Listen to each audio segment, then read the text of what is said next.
You see this? There was nothing in the world that I loved more than Star Wars, and then you combine that with my insatiable desire for shooters, and Star Wars Battlefront 2 was probably the perfect game for me.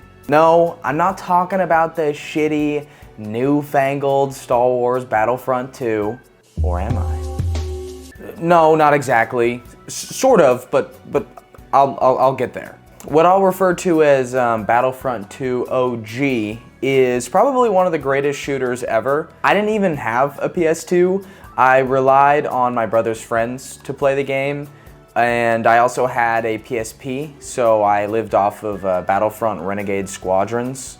At the time though, Battlefront was such a huge game that a sequel seemed inevitable, even to me, and I was like 5 years old.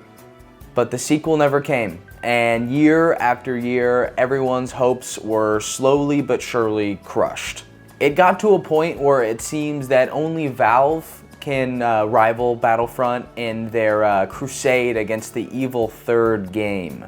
But good news. As you probably already know, about a decade ago, DICE, one of the great FPS developers, gained the rights to make a new Battlefront game.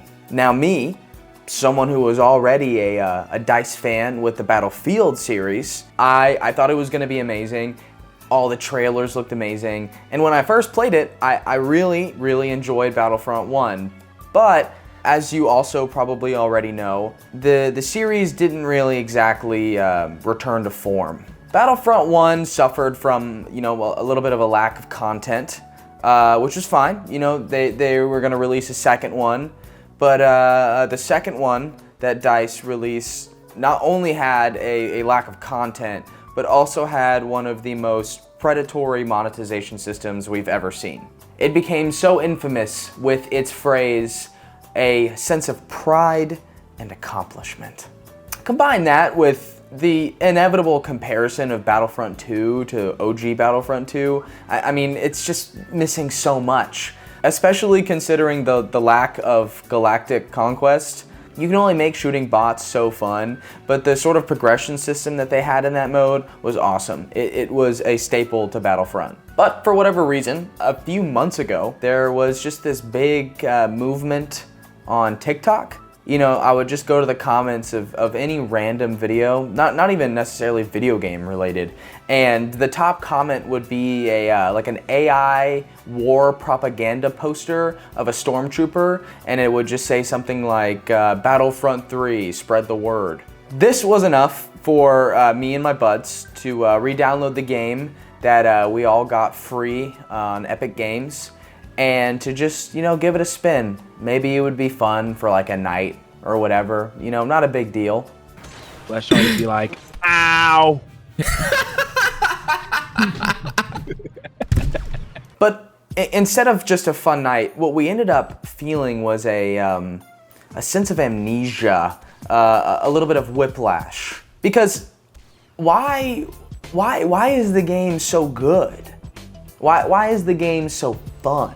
And I played the game before. I played the game a little bit after it came out, and I thought it was shit. And then I played the game whenever they gave it away for free on Epic, and I thought it was okay. I thought it was fun. I played it for like maybe a few days. But I come back to the game a third time, and for some reason, I'm like, what was I missing this whole time? That this game is incredible. The gunplay is super unique. It is a beautiful game. We live in this era where every game has to have this intense ray tracing, where they have to, measure a beam of sunlight from a mile away down to the nanometer in front of you. It makes every game run like shit. I have to turn Cyberpunk into fucking Doom in order to get anything above like 60 frames per second. But on my measly 2070 Super, I can run Battlefront 2 on good settings and get like over 140 FPS, which is incredible. But outside of performance and visuals, the actual gameplay is just really fun. I love the hero versus villain mode. I like all of the cards. The card system is actually really good.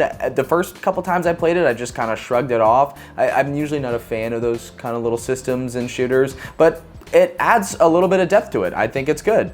Each gun feels really distinct, which I think is nice. The Battlefield series by DICE is, kind of known for having like a million guns, and they all kind of feel and sound the same, but this isn't really the case at all.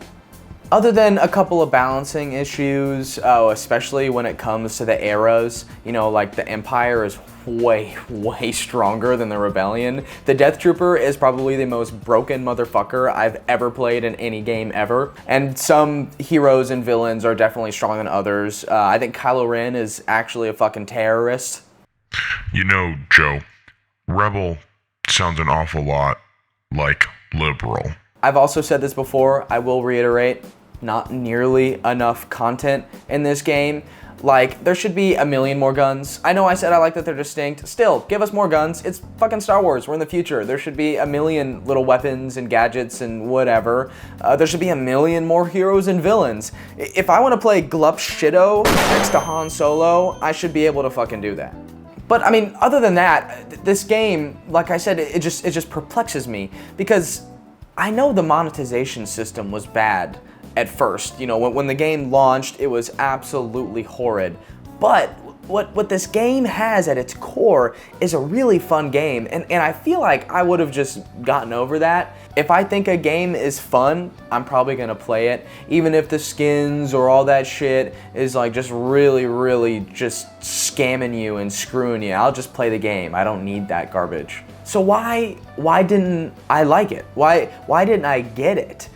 The game's been out for 9 years, and I never got it. It makes me think about how powerful, public perception is, and sort of the hive mind. I like to think of myself as someone who isn't, a part of the sheeple. I guess that stuff just has more influence over my opinion than I'd like to admit. Because I can even think about, coming into playing the game for the first time, and then giving it a shot a little bit later. I just had that feeling in my head where I'm like, this game's shit. This game fucking sucks. Like, why would I care about this? Like, I'd find every little problem with the game. But whenever I saw that little stupid fucking meme on TikTok, and I felt some positivity about something, I play the game, and me and all my friends are like, wait a minute. This is a blast, this is awesome. And it completely changed my perspective on what the game is. I think that's sort of a shame. It's a shame that, EA probably caused this sort of destruction of their own game and just tarnished DICE's reputation a little bit. I guess on a more cynical side of things, you get what you fucking deserve. You don't get to just like look at your consumer, your customer, your fans. You don't get to just look them in the eye and just fuck them. There is some consequence, and there's so many times where it seems like developers or companies get to just like fuck us and nobody cares, and everyone just says, oh, I'll give you my money anyway. But this seems like one of those times where it didn't work out. There was consequences. But it doesn't have to be that way, DICE. This is a good game. This is a wonderful foundation. And wouldn't it be so nice, because DICE, you're in a little bit of a dark era. You had Battlefield 5, which was a fun game, but didn't do well. You had Battlefront 2, and then you had Battlefield 2042, which is kind of a little bit of a steaming pile of dog shit. Battlefield 6 looks pretty good. And if you follow that up with a new Battlefront game, a Battlefront 3, something that people have been wanting for decades, and you reclaim the throne of one of the greatest FPS developers, that'd be such a nice story. You wouldn't even have to do much. I mean, if you kept the foundation of what Battlefront 2 is, and you just add way more guns, way more maps, way more heroes, and an actual like solid single player mode like a Galactic Conquest, come on DICE, just do it. Do it for us. That's all I have for today, guys. Let me know in the comments if you've been enjoying Battlefront 2. I know the game's kind of slowed down a little bit. For a little while there, it had like over 30,000 players, which was its highest on Steam ever. And now it's kind of slowed down to like 9K, which is still solid. And I'm sure some of you guys are still playing the game too. So yeah, Just let me know what you want to see next, and thanks for watching.